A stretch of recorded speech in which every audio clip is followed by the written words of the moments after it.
Welcome to Outside Sales Talk, where we meet with industry experts to learn the strategies and tactics that make them successful. I'm your host, Steve Benson, and I've helped thousands of salespeople all over the world crush their quota. Today, I'll help you crush yours. Welcome back to Outside Sales Talk. Today, we have Alice Heiman on the show. We're going to be talking about tactics that win the complex sale. So as a little background, just by way of introduction here, so Alice is a sales strategist, coach, and keynote speaker with over 20 years of experience. She's the founder and chief sales officer at Alice Heiman LLC, a sales consultancy that provides strategy and tactics for companies dealing with complex B2B sales, and she helps companies accelerate business growth.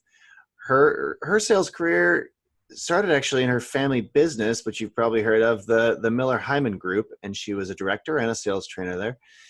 In that role, she worked with clients such as Coca-Cola, John Deere, Hewlett-Packard, and a whole bunch of other Fortune 500 companies.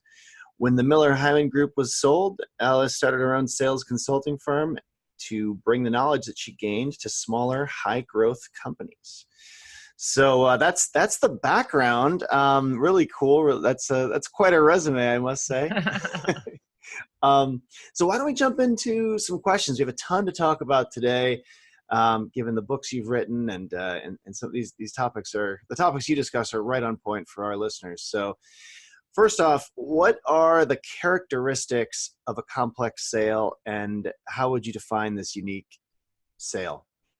Yeah, so the complex sale, I think, is a little bit different for each company, but the basics are this. If you're selling business to business, and many times you're a much smaller company and you're selling to a very large company, that in and of itself, of course, can make something more complex. But these complex deals have a long sales cycle, and that's driven by a number of things. Things like high dollar stakes. So when people are spending hundreds of thousands or millions of dollars, they're just not going to do it, like that. There's lots of things that have to happen first before they can spend that money. And in some cases, when you're selling to them, that money hasn't even been appropriated yet. So that can certainly lengthen the sales cycle. But more of the complexities are things like multiple buying influences. So we know, we've heard this a million times, Gartner tells us that 2 years ago, there were 5.4 buying influences in a purchase, and now there are 6.8. And I think it's growing every day. People are coming out of the woodwork, putting their 2 cents in on these large purchases. And they probably should be. It just makes it very complex for salespeople who are trying to find all the buying influences, connect with them, build relationships, and determine who they really need to be working with to get the deal done. Mm-hmm. Another one that I think a lot of people forget, Steve, is perceived risk. So here I am sitting in my office, and I need to purchase software. And so I've been tasked with a committee to go out and find the best software of the type that we need. Well, everybody's busy doing a million other things, and a lot of it's falling on my shoulders, and I'm trying to wrangle this team, right? And I'm trying to talk to all these different salespeople, and there's so many buying influences involved, right? That I don't even sometimes know who at my own company I need to get involved. So the fact that I don't know that is going to make it really hard for the salesperson to try to figure out, right? Yeah.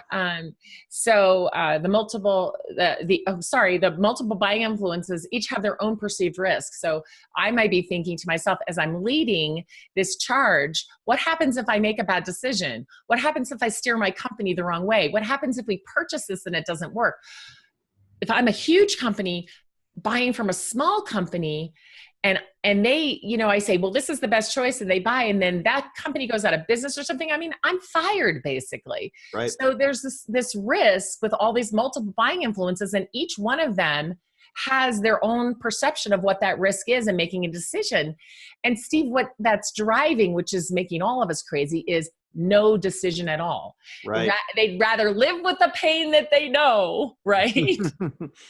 than the pain that they don't know. Yeah, and I think that's something that we see, across, especially if you're selling new technology or new Yes. services or something's changed. That Right. you definitely run into that. You've talked about 8 elements of the complex sale, and I think you might have just touched on a few of them. But could you Yep. explain what those are and explain this framework and why it's so important to understand for field Sure. salespeople? Yeah, I'll run through them real fast and then we can go back and catch a few that, I haven't talked about yet. So in a complex sale, again, there's a long sales cycle and multiple buying influences for sure. But the other complexities are these: high dollar stakes, multiple buying influences, perceived risk, multiple solutions. So you have competition. It's not always another company that does the same thing. So there's multiple solutions available.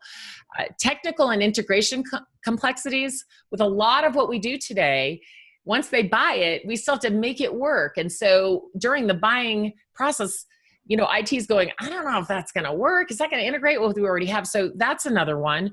And then one that people don't think of, again, so I mentioned perceived risk is something people don't think of, but multiple influences on your own team.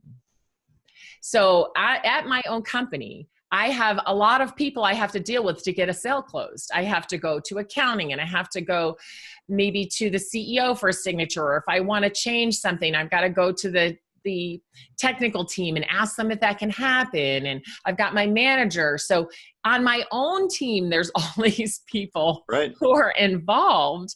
Well, and I've worked in field sales at a big company before, and that can be literally as hard as doing things getting the customer to do things. Yeah. It was actually Google was a great example of this. I mean, and it was a smaller company then than it is now, but it was very hard to get anything done on the inside. They wanted to keep things very tightly between the lines, and you could literally get the customer to move before you could get one of Google's lawyers to change a term in the contract. Exactly. And they're lengthening their own sales cycle, and then they're yelling at the salespeople, right? Right. Why is Yeah. the sales cycle so long? Because the contract's sitting on your desk. My customer's ready. I mean, that's when you want to rip your hair out of your head, right? Literally. And that's the thing that big companies have to struggle with is getting that faster. And I regularly fight that sort of thing at Badger and try to streamline things because I've been in the salesperson's seat, but I see why it happens, right? Like one of our attorneys just came into my office earlier today and they were like, oh, we've got to talk about what's going on in this deal. And I'm like, oh no, I'm that guy now. No, I'm that guy. Who's preventing sales. So I always say you've got a sales prevention department lurking somewhere in your company. And sometimes it's you, Mr. CEO or Mrs. CEO, Absolutely. Well, we got through it pretty quickly, but I was like, oh no, I'm creating a sales prevention department.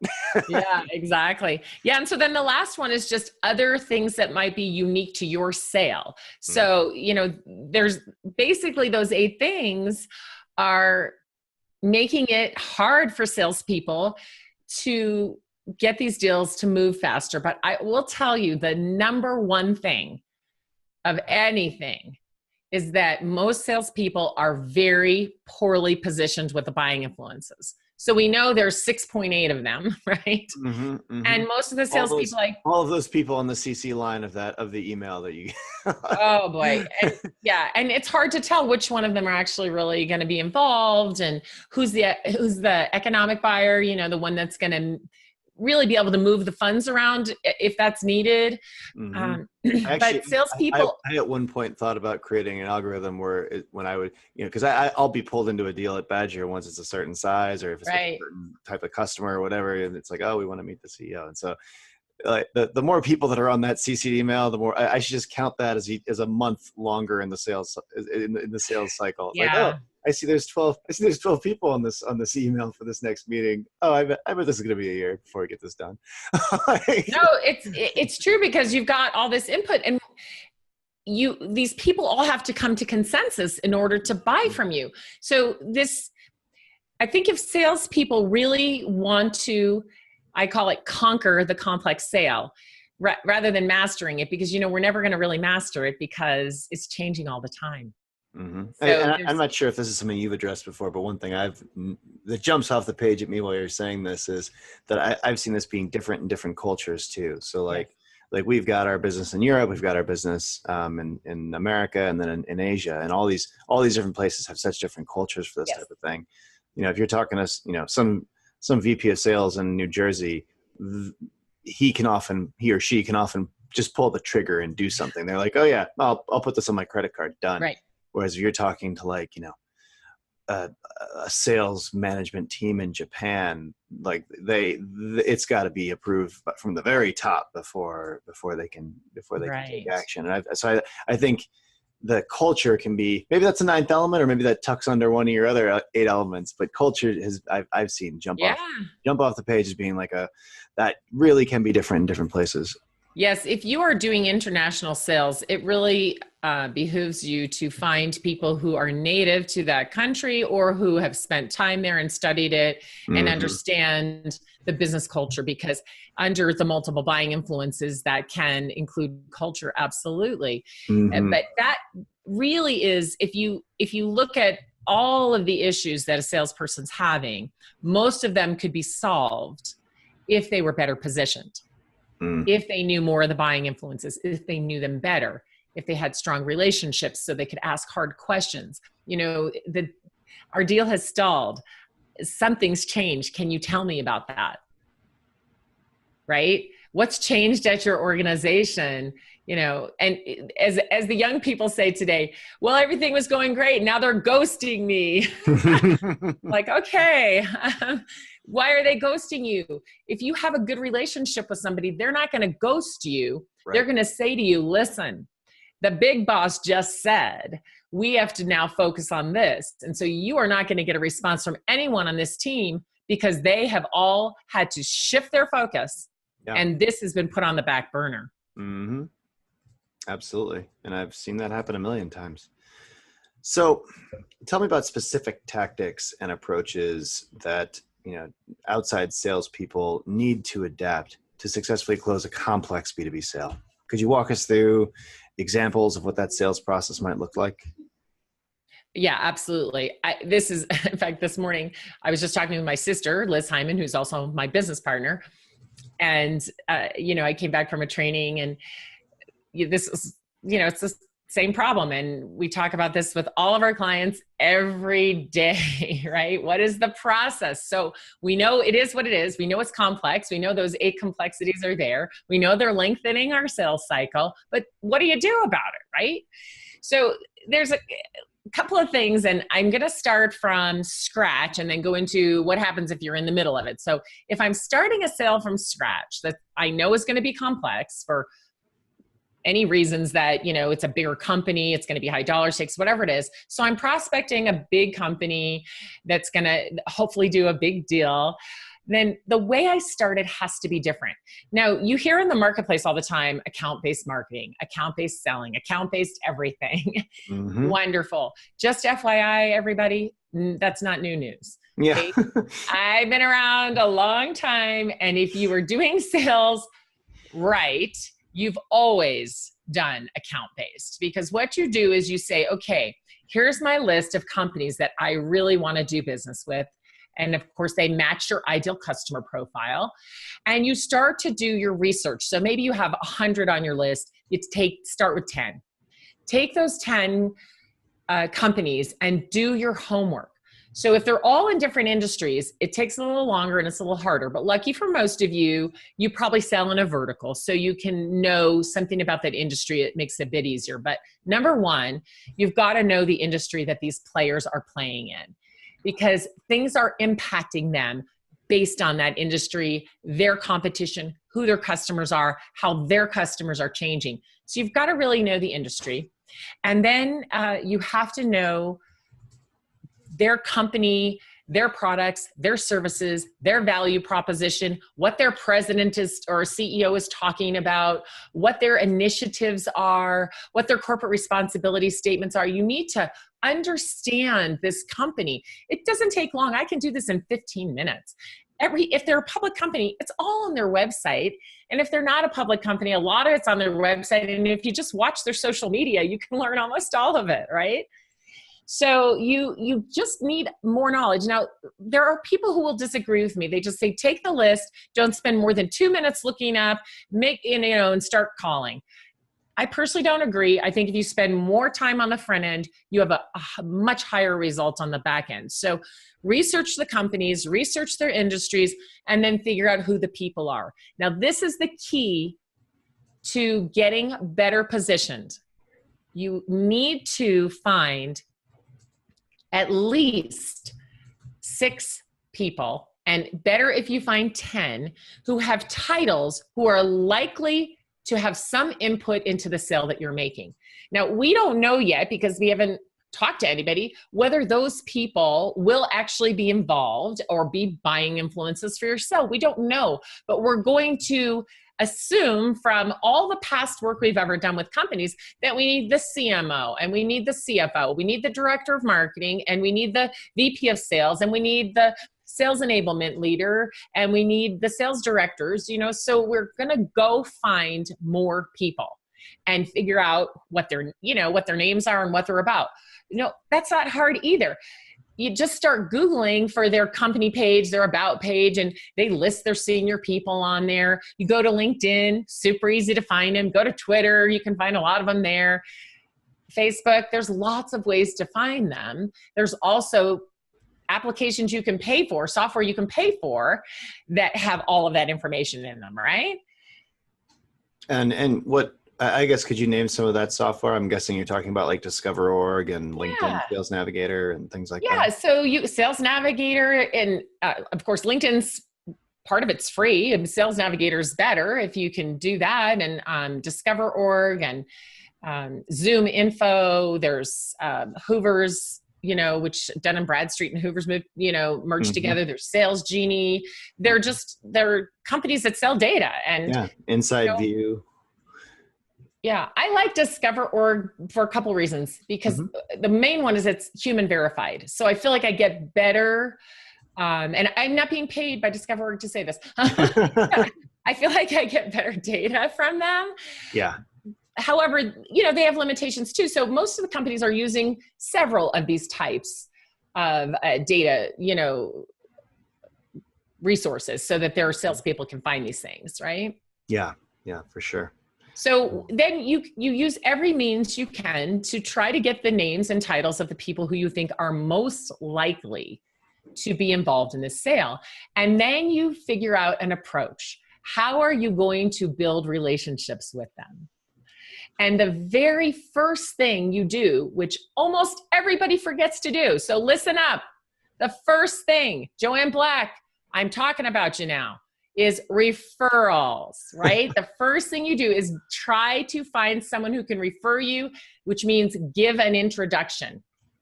So before you go cold calling, cold emailing, cold messages on LinkedIn, before you do any of that, I want you to look to see if there's anyone at your own company first that could introduce you, anyone at a former company that you're still in good terms with that could introduce you, a colleague from a project you worked on, someone you went to college with. Yeah, you just got to check LinkedIn and look the person up and see who's connected to both of you, and ask around. I mean, exactly. It's funny you mentioned Joanne Black. So she was on the show a little while ago, and I emailed with her literally this morning. Well, I have, look right here, I have copies of her book. I have to give these out frequently to people. They're ready to go. All signed by her. There is no one in sales that shouldn't think about just bring it to the top of their mind. How can I get more referrals to the people that I can get my message in front of? Don't do anything else until you've ruled out the chance to get an introduction. Yeah. And then tell them what you want. So if you want me to introduce you to someone, fine. Hook up with me on LinkedIn. Tell me who you are. Tell me why you're special. Get to know me a little bit. And then when you see that I'm connected to somebody you want to be connected to, then say, hey, Alice, I see you're connected to Steve, and I've been really wanting to talk to him. I'm like, great. What do you want to talk to him about? Because oh, hey, Steve, this person wants to talk to you is not going to get him interested, right? And oh, hey, Steve, this person wants to pitch you their product is not going to get you interested. Yeah. So we need something else. It's like, oh, my friend Susan would like to meet you. She read your book and she follows you and she'd really like the opportunity to talk with you. Yeah. Something like that. Give them some help to know what to say to make the introduction. And they could do it by phone. If you live in the same town, you can get together for coffee or lunch, or cocktails. You can do it on LinkedIn, by email, so many ways. But anyway, that's like number one. Okay, now let's say you can't get an introduction, which I find that hard to believe, but if you can't, and some, especially with these companies, their sales reps need such high volume, it is hard to sometimes find an introduction. But then what you have to do is introduce yourself, and you have to do that in a non-salesy way, or they don't want to be connected to you. Right. So we are email. So what I do is I say, okay, I found these 10 people at this company that I feel would possibly be involved in making a decision to buy my product. So now I'm going to use every means I can. I'm going to use the phone. I'm going to use email. I'm going to use LinkedIn. I'm going to use every other social media where these people are hanging out. I might also use a trade show as a way. I might invite them, or I might hold an event and invite them to my event, or I might write a handwritten note to them. I'm going to use every means I can, not just cold calling. So I set up a campaign that includes all of these methods, and I write out the messaging. Now, marketing, hear me. If you could help your salespeople with the messaging, that would be awesome. They need a great, strong value proposition. And then they can craft custom messaging around it. So I've got these 10 people. Since I've researched, I know their company initiatives. I know what they care about. I know what they're focused on, and I can use their words. Mm-hmm. And I can also direct them to a resource of some type that will be interesting to them versus starting off with, hey, I want to pitch you on my product. Our products do this, this, this, this, this. It's like, hi, I've been following, your company. I see you won an award. Congratulations. Or I've been following your company and I see you have an initiative around this. And I have a resource that I think would be really helpful to you. And I'd love to jump on a call and learn more about what you're doing and see if there's any way that we might work together. Be more human. Mm-hmm. So, and that I think that's fantastic advice. What about if you don't get the opportunity to do that and there's a gatekeeper involved? Do you have any advice for outside salespeople on how to get access to the actual decision makers involved in the complex sale? If there is a gatekeeper involved, how do you get over that? Yeah. So it depends. Again, where are you? So everything that I was just talking about is like when you start from scratch, right? But when you're already in the thick of it, you've already got a blocker and all these problems and everything, that's more difficult. So the first thing is avoid having a gatekeeper by doing what I just told you. Because if you are building a relationship with 10 people at a time, it's going to be pretty hard to get blocked. However, some of you are in the thick of it and you've already been blocked, or someone said to you, oh, that's not me, go talk to Ben. Ben is working on that. And now Ben becomes your blocker, right? Mm-hmm. So what we have to do again is try to build a relationship that shows the blocker that we are going to make them the hero. We're here to help them. And we know how hard it is to be in their position, because they've got all the pressure on their shoulders to sell what you are offering internally. And they really don't know how to do that. So we have to understand, first of all, that again, that perceived risk is there and they're afraid they might lose their job. Mm-hmm. Well, how do you recommend, and obviously you've written books about this, so it's a loaded question. How do you recommend to lower that perceived risk that you're talking about? How can a field salesperson in one of these situations where lower the risk that the buyer perceives about doing a deal? I think that if you're a small company selling to a really big company, you have to show them that you're strong, that you're going to be around for a while, that you can provide all of the support they're going to need once they purchase. You're going to have to step through the proof that you can do all the things they're afraid a small company might not be able to do, right? So you're going to sell us this, who's going to support it? Do you have enough people to support our company? If we don't pay you for 120 days, will your company close? I mean, really think about the kinds of things these people are worried about. So you can use case studies of other large companies if you are in that position. Now, some of your companies may be newer and not have a lot of case studies yet, but you do have to put their fears to rest, take away some of the perceived risk somehow. So if you can ask them, tell me what kinds of things might prevent you from buying from a small company like ours. And let them tell you, and then say, oh, these are good things to know. Let me help you understand how we would mitigate all of those risks. So that will help. This is one that I've had to deal with myself. When Badger was a startup, we were talking with a Fortune 500 company about doing a deal, and they did the deal, and I paid for 3 years of the service up front. Wow. Which was extremely helpful to us being able to hire more engineers and really double down on the on the business, because it was a lot of money all at once, right? And that was definitely a concern of theirs. They were like, I mean, this is a small company and we're giving you guys 3 years of the service. How do we know you're going to be here in 3 years? And and that was a big, we really had to let them dig under the hood of, check out all our finances, how the business is growing. And ultimately,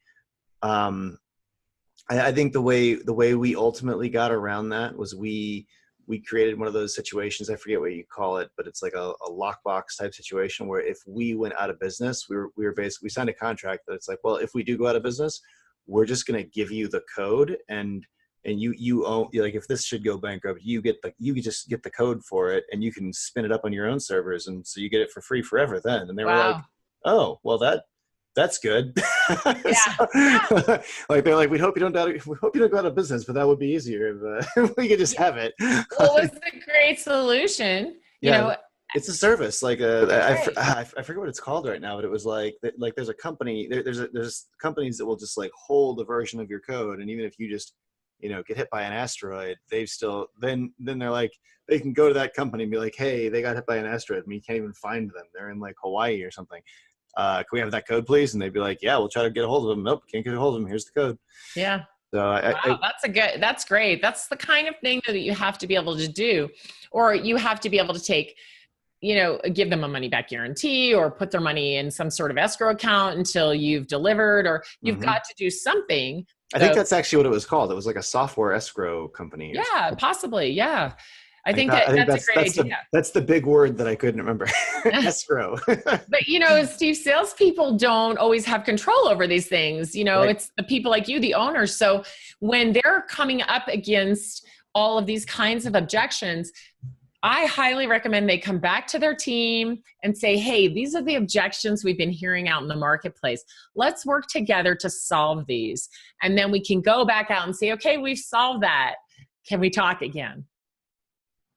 Yeah, absolutely. You have to elicit the objection, or you're not going to be able to overcome it. Yeah.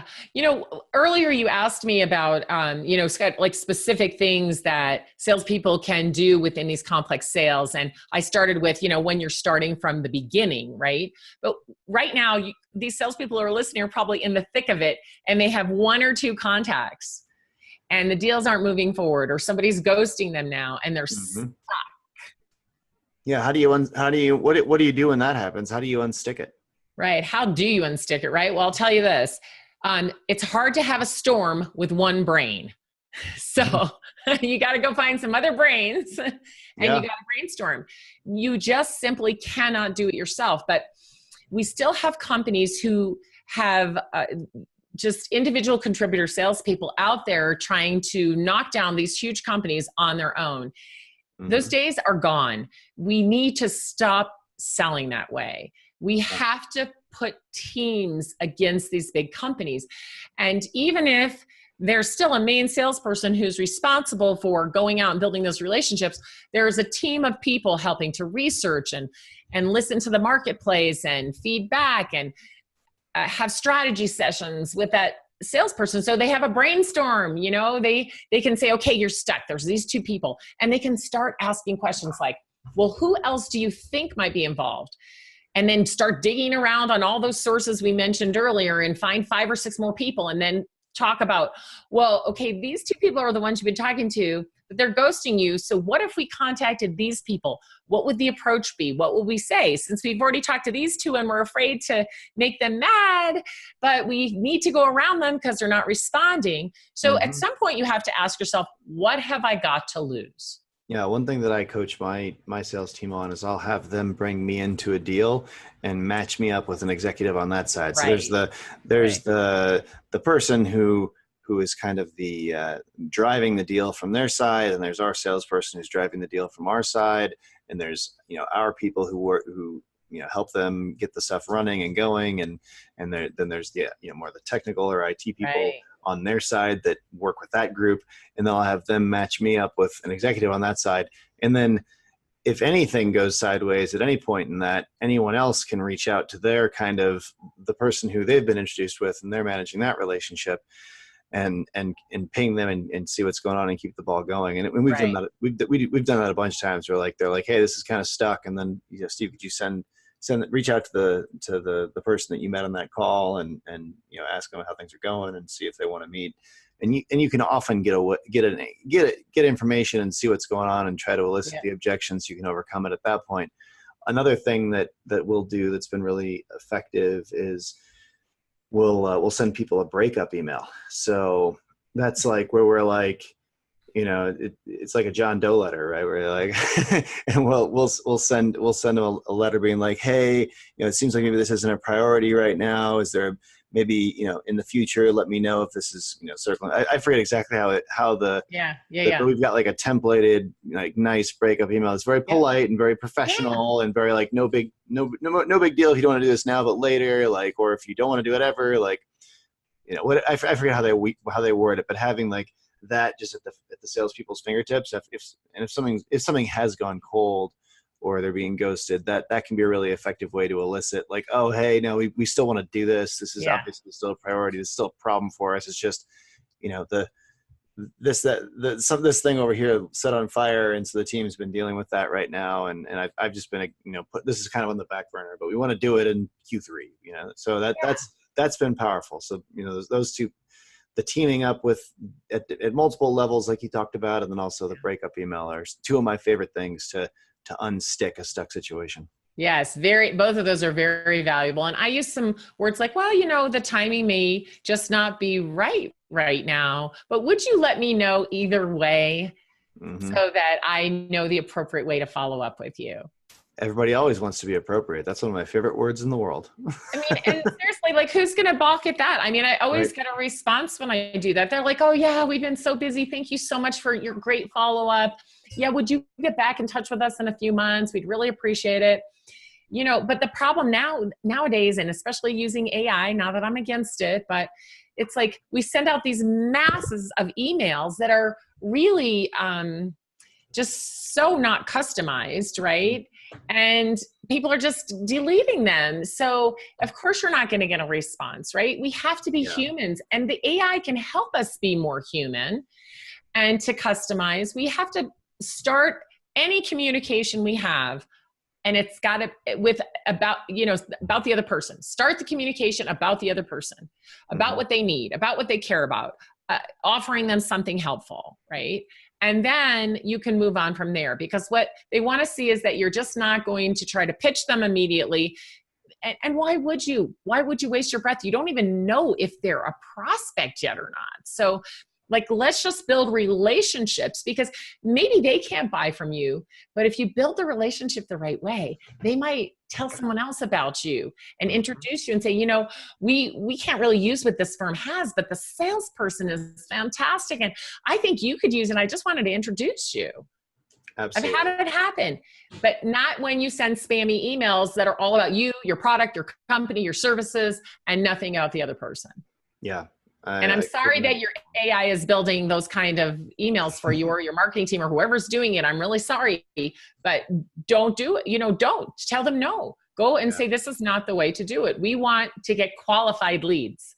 And this is how you get qualified leads. So when you're starting, again, if you reach out to a lot of people at once, it's easier not to get blocked. But once you are blocked, you've got to build a strong relationship with that person and help them understand you're on their side. It's like, hey, Steve, whether we end up doing business or not, I really want to see if I can help you. So tell me how it works at your company.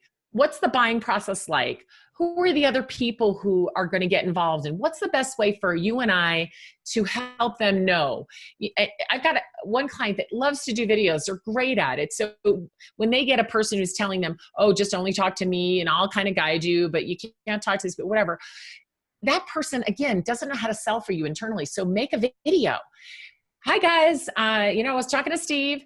And we are talking about getting this process implemented at your company with these products. Want to quickly show you how it works. Short bites, 3 minutes, 5 minutes. And then that person has a great video to send out to the team. Mm-hmm. Now the team gets that video, and usually what they say is, hey, we want to talk to that person. Can you organize a meeting for us?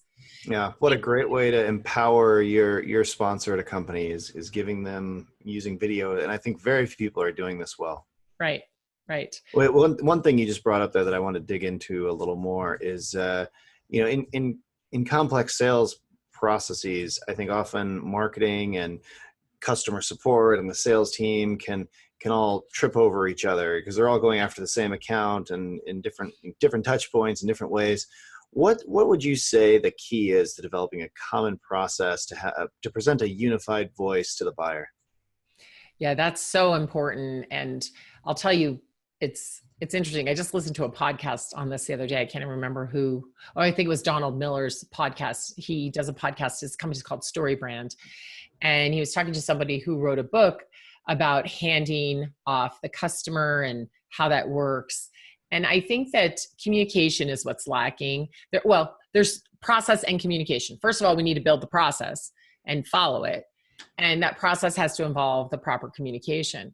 Sometimes if the salesperson can, and if the company can support this, get the onboarding, customer success, customer support team, account manager, whatever it's called at your company, if you can get them involved a little earlier in the process, it makes for smoother onboarding. The other thing I think that helps is when the day of individual contributor is gone. Stop saying I do this, I do that, I help you. Say we, my team. I have a great team. They're going to help you. Once you've purchased this, here's how it works. Here's how our implementation works. Here's all the people, that are going to be involved. And so if the salesperson has a process for handing it off, it can go really well. And part of that process is introductions. Let me introduce you to my team that's going to be helping you with the onboarding and get this implemented at your company. And then if for some reason you can't get a hold of them, you can always reach back out to me. I also want to introduce you to my manager, who's happy to help you if you need it, and our CEO. So you can like make a list of who the people are and how to reach them and send that out.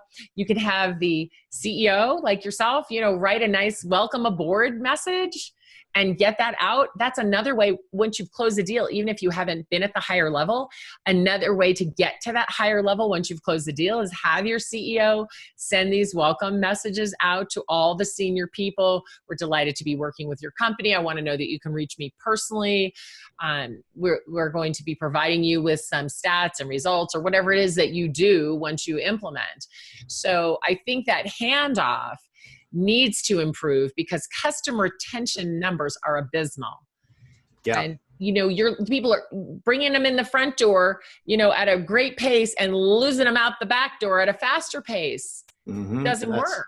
And that's a product problem. It's a customer service problem. It's a customer success problem. I think most businesses underinvest in making their customers successful with their product. Yeah. So, and there's few things that are more important than making sure they do, because word of mouth and happy customers is what great businesses are built on. Well, Oh my gosh, think of all the referrals you can get from your customers. Exactly, right? I mean, if they're happy. That's where most of our business comes from. Everyone tells us, oh, if you ask, oh, where'd you find about it? I found about us. It's always, I'd like to say it's all my brilliant marketing stuff that the team does, but really it's all about happy customers, referring other people, telling their friends about it. Like, hey, this helped me, and it'll probably help you too. You know, you've got a field sales team too. It's that's where the vast majority of the business comes from, and we can't control that other than by making the product better and by making sure people are onboarded well, and if they're happy with the product and that they're successful with it. You know, that's the way you move the needle on that. Right, and basically what you want to do is get them to say, "Wow, this is great. Your onboarding process was so easy, and you helped us get the user engagement we need and whatever else. You helped with the implementation. Your IT people were amazing." That's what you want them to say to you, and then capture that on film or in writing, of course, for your website. But if you don't have customers saying that, you need to take a serious look at what's happening, because it's going to hurt the salespeople in the end. We're not going to be able to, if the word in the marketplace is, oh yeah, well, I used them for a while, but this is what happened. It's going to be tougher for the salespeople. So we do have to have both ends of it really working. Bring them in and you keep them. Yeah, absolutely. Well, the next section, I'd like to ask you a series of questions. I call this section Sales in 60 Seconds. So the idea is I ask you a series of short questions, and you give me an answer in under 60 seconds. All right. So it's rapid fire here. So first of all, what specific skill set, or I guess what is the most important skill set for outside salespeople to master a complex sale? Oh, gosh. Well, I guess I would say they have to become a private investigator. That's the skill set. Curiosity. I always say that's one of the most important attributes in a salesperson. Yeah, if you're curious and you learn, you will have lots of things to have great conversations about. And that's part of it. If you want to get people on the phone, if you want to get people to meet with you, to talk with you, you have to have something interesting to say, and not interesting to you, interesting to them. Right. So if you have curiosity, if you are a great private investigator and you can dig up all kinds of cool things and bring insights to the table, people want to talk to you. But, oh, hey, I'm just checking in, or hey, I want to, pitch in my product. No, I don't want to talk to you. But if you can tell me some things about my industry, about my customers that maybe I didn't notice, or maybe I missed, or maybe I'm just really interested in talking about, then I want to talk to you. So you've got to be really curious and be a great learner and know how to get that information and use it to have great conversations with buying influences. So what's your best advice to shorten the sales cycle for a complex B2B sale? Get positioned well. Period. How can salespeople differentiate themselves from their competitors? Differentiation. Yes, my friend Lee Sauls just wrote that book. So pick up a copy of his book and read it. He does a great job explaining how to differentiate yourself. So if your product or service is very similar to all of your competitors, you don't have an easy job. And that is the case a lot of the time. So then what's next? Well, your customer success can help differentiate you, the way you onboard. You can also differentiate with the people in your company and how they interact during the sale. So as you and I were both saying before, matching like levels, bringing the CEO in to the right level, right? So if your product or service isn't that different and there's nothing really very unique about it, then the way you sell has to be unique. It has to be all about the customer. It has to be all about the people and helping them and using your whole team to make introductions and help their team to make a good decision, because it's hard. You have to bring all these people to consensus, right? So the way that you sell can be your differentiator. And what would you say the biggest challenge is for outside salespeople when dealing with complex sales? I think the biggest challenge is they haven't had the training that they need. They're sort of thrown out there. And especially if they're younger and right out of college and haven't had a lot of years in sales, most of us have only been involved with business to consumer transactions that are very different than a business to business complex sale. You can't treat a complex sale like a transaction. It doesn't work. I mean, occasionally, yes, you'll close a deal that way when somebody really needs what you have and they like yours best for whatever reason, hallelujah. But how often does that happen, right? So I feel like the challenge is that I've seen is that the salespeople haven't had the training to get positioned. They don't know how to do the things you and I have been talking about.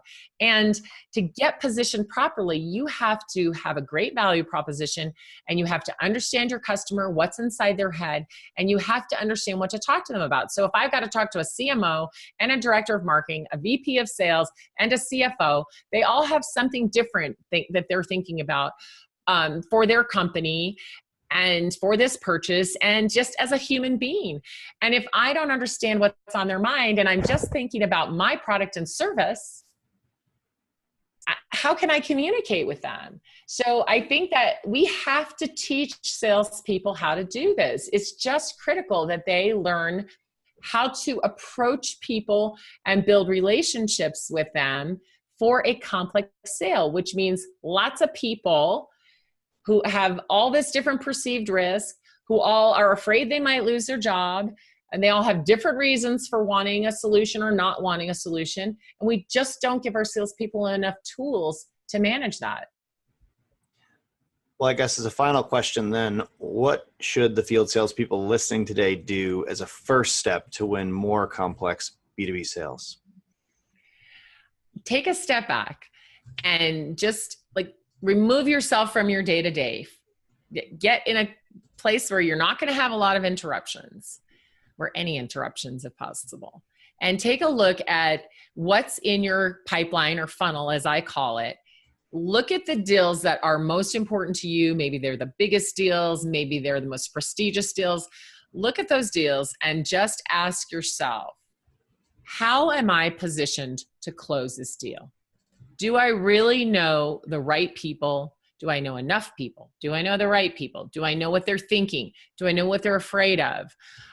Do I know why they might buy from me or why they might not? Do I know what the other solutions are that they're considering? Are they going to do this in-house? Are they going to do nothing? Are they going to buy from a competitor? Just go down the list and ask yourself, what do you really know? And what information is missing that you need to go gather? And then be methodical about it. Okay, I need to know more buying influences. I'm going to go research and I'm going to find 4 more people who might be involved in this deal. And then I'm going to figure out an approach. I'm either going to ask the people I do know to introduce me, or I'm going to kind of on the side go try to develop relationships myself. But just get the information you need and then be methodical about going through each step. There's a great book that you can read called Strategic Selling. My father, Steve Heiman, and his partner, Bob Miller, wrote that book. It will help you walk through this process. So it's quick and easy to read. I highly recommend you get a copy of it. I've got that one myself. I've read that one. Awesome.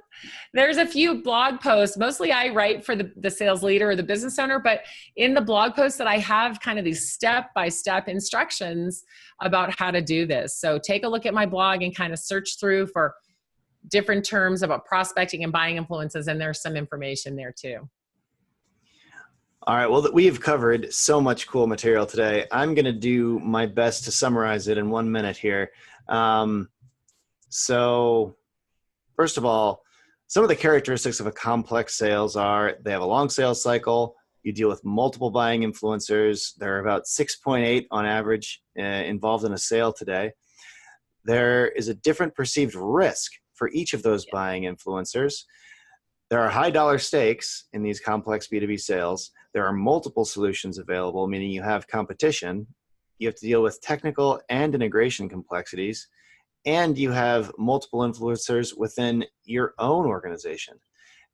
These things all make it very difficult for salespeople to move a deal down the line. One of the biggest challenges is that salespeople are poorly positioned with buying influencers. You have to truly stay on top of any changes in the buyer's organization and understand the goals and needs of the various decision makers. Account-based selling has been around for a long time, and it's still relevant today. You have to know the industry of your prospect. You have to truly understand their company, their products, their customers, and their value proposition. Wow. You have to do thorough research. These are your words. I'm just regurgitating your knowledge to the world here. So do thorough research on these things before approaching the prospect. This is key to becoming better positioned with the buying influencers. Some great tools to use for that research are LinkedIn Sales Navigator, Zoom Info, and Discover.org. And after that, try to get a referral from someone to that prospect first before you start cold calling. If you can't get an introduction, use social media, the phone, email, and even events to approach people that you think are the buying influencers. When you're reaching out, be natural and start the conversation about them. It's not about you. It's not about your product. You could try sending a video message that quickly introduces you and how you could help the prospect and their company. And you can use you can use videos to move deals down the line mid-cycle too, to help enable your main proponent at a company to better sell internally. Remember that the buyer perceives a high risk, especially when you're a smaller company. You've got to show them that you're strong, that you'll be around for a while, and that you can provide the support that they're going to need. Case studies are a great way to prove that and show them that there are other big companies that are successful with your product. If you're stuck on a deal and a buyer goes dark on you, find out who the other buying influences are and reach out to them. As a last resort, if nobody responds to you anymore, send a breakup email and see if that creates more urgency for them to get back to you. Communication and effective processes are key to align your sales, your marketing, and your customer support teams to provide a better buying experience. Make sure you send a small welcome email to the prospect that introduces all the people on your side that will be involved in the deal and how each one will assist the buyer. This creates a really great onboarding experience for them, and it will start the relationship off on the right foot.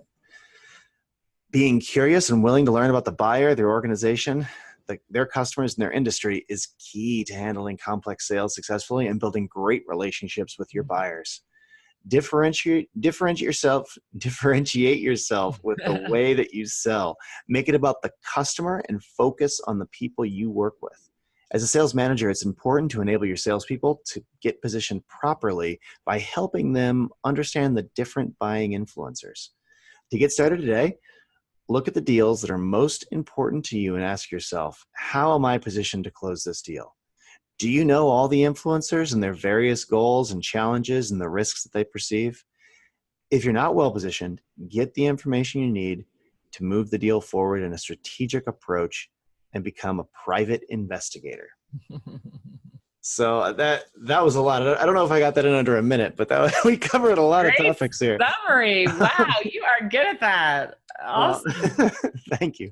So Alice, where can listeners read more about your work and how can they reach out to you? Well, you can find me on LinkedIn and I'd love to hear from you there. Please let me know that you heard this podcast, Outside Sales Talk, right, with Steve, so that I know how you found me, and send me a message and I'd be happy to connect with you on LinkedIn. You can follow me on Twitter. I'm on Facebook if you like to use that. I'm on Instagram. And then, of course, my website, which is aliceheiman.com. And if you really are stuck on something and you just want to get another opinion, then set up a time to talk with me. I really make time to talk with salespeople to help them bust through tough deals. And if it's not me, somebody on my team will definitely be happy to help you. So if you are really stuck and just want to get an outside opinion, don't hesitate to let us know and we'll schedule a call. I love it. We're all in this world of outside sales together. That's for sure. Well, I hope everybody enjoyed this episode of Outside Sales Talk. If you have any feedback or suggestions, always feel free to reach out to us at feedback@outsidesalestalk.com. If you really like the podcast, please subscribe to it, leave us a review. Really helps us spread the word to get more outside salespeople just like you to find out about us. So take care until next week. And thanks a ton, Alice, for being with us here today. Oh, thank you. I really enjoyed the conversation.